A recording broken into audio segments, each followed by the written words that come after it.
ગણિત ધોરણ 6 પ્રકરણ 14 પ્રાયોગિક ભૂમિતિ ભાગ 6 ભાગ 6 ની અંદર આપણે સ્વાધ્યાય 14.4 ના પ્રશ્ન 1 અને 2 ની વાત કરવાની છે। અહીંયા આપણે નવા મુદ્દાઓ શીખવાના છે, નવી રચનાઓ કે લંબ રેખાઓ। પહેલા તો લંબ કેને કહેવાય એની પહેલા અહીંયા સાઈડમાં વાત કરી દઈએ। માની લો કે એક રેખા દોરેલી છે અને આને છેદતી એક રેખા હોય અને એ બરાબર 90 અંશને ખૂણે છેદતી હોય, કાટખૂણે। દાખલા તરીકે એક બિંદુ આપેલું છે રેખા ઉપર, ત્યાંથી રેખાની ઉપરના બિંદુમાંથી રેખાને લંબ રેખાખંડ અથવા રેખા દોરવી હોય તો આ બે રેખાઓ વચ્ચેનો બનતો જે ખૂણો છે, બે વચ્ચેનો છેદે છે, ત્યાંનો જે ખૂણો છે એ 90 અંશનો હોવો જોઈએ। તો આ બે રેખાઓ એકબીજાને લંબ કહેવાય। આ ખૂણો કાટખૂણો બને છે। એટલે આ રેખા માની લો કે આના એલ છે અને આ રેખા એમ છે, તો રેખા એલ અને રેખા એમ એકબીજાને એટલે કે બંને આને અને આને લંબ છે એવું કહેવાય। એટલે કે લંબ રેખાઓની અથવા લંબ રેખાખંડની રચના કરવાની છે। અહીંયા આપણે બે પ્રકારની રીતો શીખવાની છે, પરિકર અને માપપટ્ટીનો ઉપયોગ કરીને અથવા તો માપપટ્ટી અને કોણ માપકનો ઉપયોગ કાટખૂણિયાનો ઉપયોગ કરીને। એટલે કે આ કાટખૂણિયો છે આનો ઉપયોગ કરીને અથવા આનો ઉપયોગ કરીને આપણને જે સૂચના આપી હોય એ પ્રમાણે કામ કરવાનું છે। તો પહેલો દાખલો જોઈએ। કોઈ પણ રેખાખંડ AB દોરો અને તેના પર કોઈ બિંદુ M મૂકો, તેના ઉપર M માંથી રેખાખંડ AB ને લંબની રચના કરો। એ લખ્યું છે સૂચના કે માપપટ્ટી અને પરિકરનો ઉપયોગ કરવાનો છે। આ બંનેનો ઉપયોગ કરીને આપણે કામ કરવાનું છે। આના પછીના દાખલાની અંદર આપણે માપપટ્ટી અને કોણ માપકનો ઉપયોગ કરવાનો છે। તો સૌ પ્રથમ તો આપણને એક રેખાખંડ આપેલો છે AB, એ આપણે દોરી દઈએ। તો માપપટ્ટીની મદદથી આપણે રેખાખંડ AB પહેલા દોરી દઈએ। કોઈ માપ આપ્યું નથી, આપણે માત્ર રેખાખંડ AB, અહીંયા આપણે A બિંદુ કહી દઈએ, અહીંયા B બિંદુ કહી દઈએ। એટલે આ રેખાખંડ AB દોરાઈ ગયો અને એના ઉપર કોઈ બિંદુ એમ છે, આની ઉપર ગમે ત્યાં અહીં વચ્ચે આપણે લઈ લઈએ આ M બિંદુ છે, રેખાખંડની બહાર નથી, રેખા પર છે, બરાબર। તો આપણો પહેલો મુદ્દો થઈ ગયો। શું થઈ ગયો પહેલો મુદ્દો? રચનાના મુદ્દા લખીએ આપણે। રચનાના મુદ્દા। પહેલો મુદ્દો, રેખાખંડ AB દોરી તેના પર બિંદુ M નક્કી કરો। અહીંયા આપણને આપેલું છે એટલે આપણે M બિંદુ લઈએ, M બિંદુ નક્કી કરો। આ પહેલું કામ થઈ ગયું। હવે આપણે પરિકરની મદદથી કીધું છે એટલે શું કરવાનું? અનુકૂળ ત્રિજ્યા લેવાની આપણી ઈચ્છા મુજબ। અનુકૂળ ત્રિજ્યા લઈ M ને કેન્દ્ર એટલે કે M ઉપર અણી મૂકી અને રેખા M ની બંને બાજુ એટલે રેખાખંડ AB ઉપર M ની બંને બાજુએ ચાપ દોરો। આ ચાપ દોરાઈ ગઈ એટલે આપણે કામ કર્યું। શું કામ કર્યું? અનુકૂળ ત્રિજ્યા લઈ, આ અનુકૂળ અહીંથી આનું માપ એને ત્રિજ્યા કહેવાય। અનુકૂળ ત્રિજ્યા લઈ,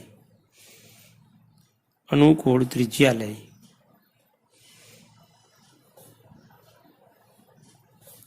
M ને કેન્દ્ર લઈ, M ને કેન્દ્ર લઈ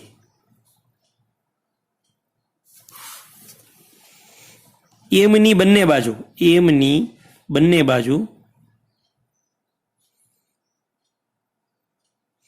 રેખાખંડ AB પર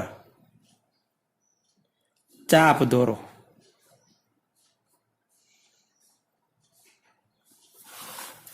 હવે આ ચાપ જ્યાં છેદે અહીંયા આપણે કંઈક નામ આપી દઈએ, X અને Y। ત્રીજો મુદ્દો, આ ચાપ રેખાખંડ AB ને જ્યાં છેદે ત્યાં X અને Y નામ આપો।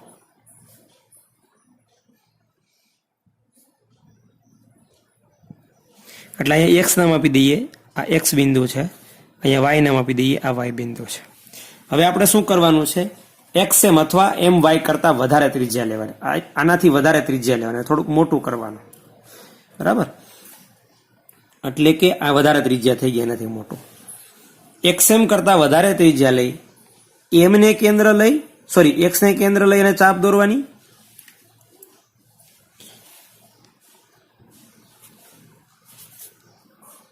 અને એ જ ત્રિજ્યા લઈ વાયને કેન્દ્ર લઈ અને ચાપ દોરવાની. આ બે ચાપ જ્યાં છેદે ત્યાં આપણે અહીંયા એન નામ આપી દઈએ. એન અહીંયા બિંદુ આ. તો હવે આપણો મુદ્દો શું થઈ ગયો? ચોથો મુદ્દો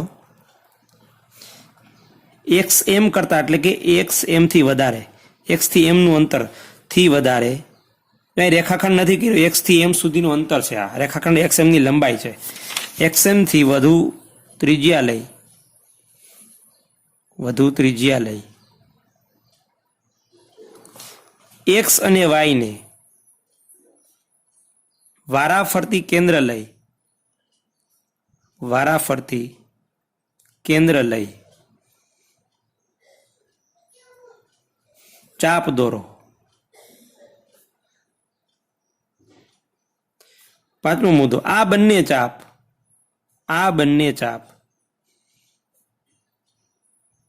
જ્યાં છેદે ત્યાં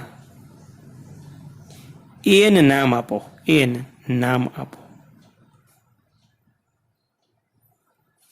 હવે છઠ્ઠો મુદ્દો, એન અને એમ માંથી પસાર થતી રેખા દોરો અથવા તો રેખાખંડ દોરો, તોય પણ વાંધો નહીં, જેમ દોરશો તે. એન અને એમ માંથી પસાર થતી રેખા દોરી દઈએ. તો આ રેખા એનએમ જે છે એ રેખા એક રેખાખંડ એબી ને લંબ થશે. આપણે માપી જોઈએ કોણ માપકની મદદથી. 90 અંશનો ખૂણો થાય. તમારી નજર સામે જોઈ શકો છો.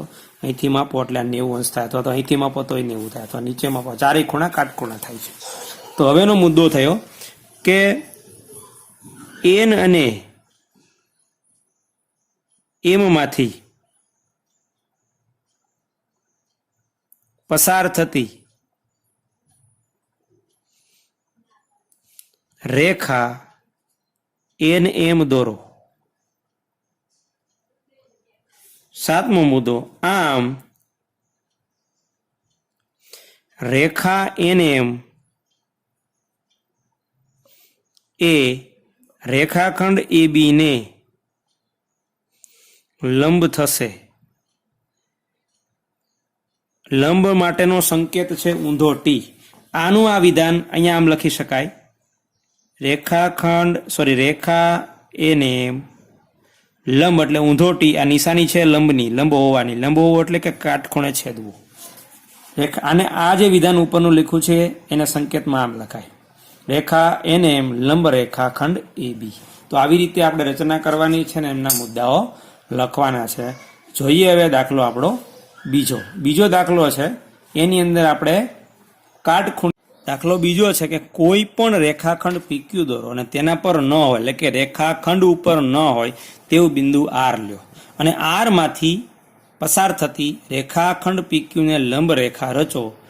માપપટ્ટી અને કાટખૂણિયાનો ઉપયોગ કરો. અહીંયા આપણે પરિકરનો ઉપયોગ કરવાનો નથી, આ કાટખૂણિયું અને આ માપપટ્ટીનો ઉપયોગ કરવાનો છે. તો પહેલું કામ તો આપણને રેખાખંડ પીક્યુ આપેલો છે એ આપણે દોરી દઈએ. તો પહેલું કામ રેખાખંડ પીક્યુ દોરો. અહીંયા પી બિંદુ અને આ બિંદુ ક્યુ. હવે આપણને અહીંયા શું કીધું છે? તેના પર ન હોય, એટલે કે અહીંયા નીચે હોઈ શકે, ઉપર હોઈ શકે, અહીંયા ગમે ત્યાં હોઈ શકે, પણ અહીંયા નહીં. દાખલા તરીકે અહીંયા આર બિંદુ આપી દઈએ. ચાલો, આ આર બિંદુ છે. તો આપણે આટલું કામ કર્યું છે, તો એના રચનાના મુદ્દા તરીકે આપણે લખી દઈએ. રચનાના મુદ્દા,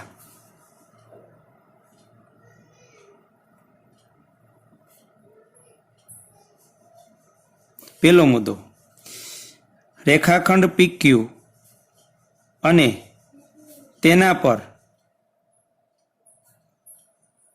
ન હોય, એટલે કે રેખાખંડ પીક્યુ પર ન હોય તેવું બિંદુ આર લો. આર લખ્યું. હવે અગત્યની વાત છે, અહીંયા મુદ્દો લખવું અને અહીંયા ગોઠવું. અહીંયા ગોઠવું છે ને એ જ અગત્યનું છે. એટલે હવે શું કરવાનું છે? જો આ કાટખૂણિયો છે, કાટખૂણિયામાં આ કાટખૂણો છે, આ ખૂણો કાટખૂણો છે, એટલે કે કાટખૂણો બનાવતી આ બે બાજુઓ છે. આ બે બાજુઓનો અને કાટખૂણિયાનું શિરોબિંદુનો આપણે ઉપયોગ કરવાનો છે. એટલે કે આ કર્ણનો ઉપયોગ કરવાનો નથી. આ બાજુનો સૌથી લાંબી બાજુનો ઉપયોગ આપણે કરવાનો નથી. પણ અહીંયા જે ગોઠવું છે અગત્યનું છે. તો અહીંયા જે ગોઠવું છું ને બોલું છું એ ધ્યાન રાખવાનું છે કે કાટખૂણિયાની કાટખૂણો બનાવતી એક બાજુ રેખાખંડ PQ ઉપર આવે અને કાટખૂણો બનાવતી બીજી બાજુ પર બિંદુ R આવે તેવી રીતે કાટખૂણિયું ગોઠવો. એટલે અહીંયા આ રેખાખંડ PQ પર આ ધાર આવશે અને આ ધાર ઉપર બિંદુ R આવે એવી રીતે મારે ગોઠવવાનું છે. તમે જોઈ શકો છો કે અહીંયા મેં આ કાટખૂણિયું ગોઠવું. આ ગોઠવું છે એ પણ લખવાનું છે. કાટખૂણિયાની કાટખૂણો બનાવતી એક બાજુ રેખાખંડ PQ પર આવે અને કાટખૂણિયાની કાટખૂણો બનાવતી બીજી બાજુ ઉપર બિંદુ R આવે એ રીતે કાટખૂણિયું ગોઠવું. આ જે ગોઠવું છે તે અહીંયા મૂક્યું એનો એ બીજો મુદ્દો છે આપણો. તો બીજો મુદ્દો હું લખું છું. કાટખૂણિયાની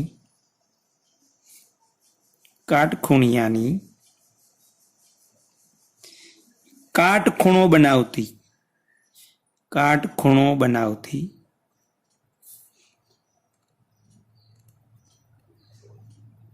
એક બાજુ રેખાખંડ PQ પર અને કાટખૂણિયાની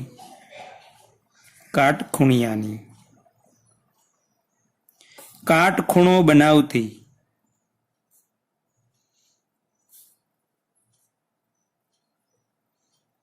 બીજી બાજુ પર બિંદુ R આવે તે રીતે કાટખૂણિયું ગોઠવો.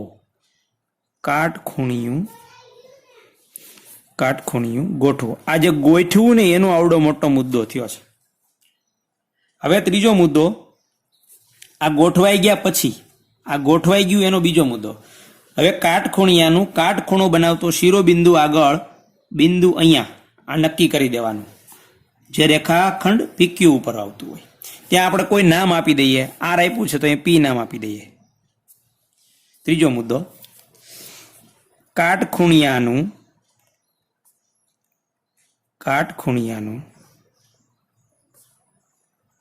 કાટખૂણો બનાવતું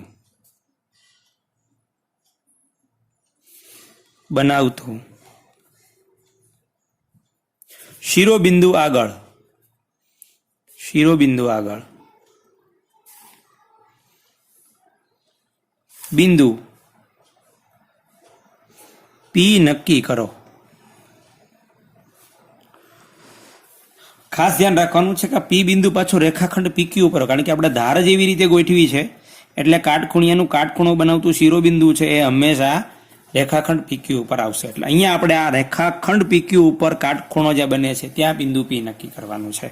ત્યાર પછીનો ચોથો મુદ્દો, P અને R માંથી પસાર થતી રેખા દોરી દેવાની. P અને R માંથી પસાર થતી એક રેખા દોરી દેવાની, રેખા RP, અથવા આને એક બિંદુથી નામ આપવું હોય તો રેખા L પણ આપી શકાય. બરાબર. તો અહીંયા ચોથો મુદ્દો, P અને R માંથી, સોરી અહીં P નામ નહીં આપી શકીએ આપણે, P નામ, કારણ કે P તો અપાઈ ગયું છે.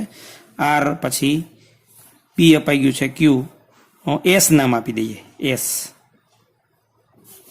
તો અહીંયા આપણે S નામ આપવું પડશે કારણ કે P બિંદુ તો આપણે પહેલા વાપરી લીધું છે. S અને R માંથી પસાર થતી રેખા RS દોરો. પાંચમો મુદ્દો, આમ રેખા RS લંબ રેખાખંડ PQ થશે. અહીંયા મેં આ સંકેતમાં લખી દીધું છે અને અહીંયા આપણી રચના પણ પૂરી થાય છે. એટલે કે સૌથી અગત્યની વાત, કાટખૂણિયું ગોઠવતા આવડી જાય એટલે આપણને આ રચના આવડી જાય. હવે આની પછીનો ત્રીજો દાખલો બાકી છે જેની અંદર આપણે 2 લંબ રેખાઓ દોરવાની છે. એ આની પછીના ભાગની અંદર જોઈશું.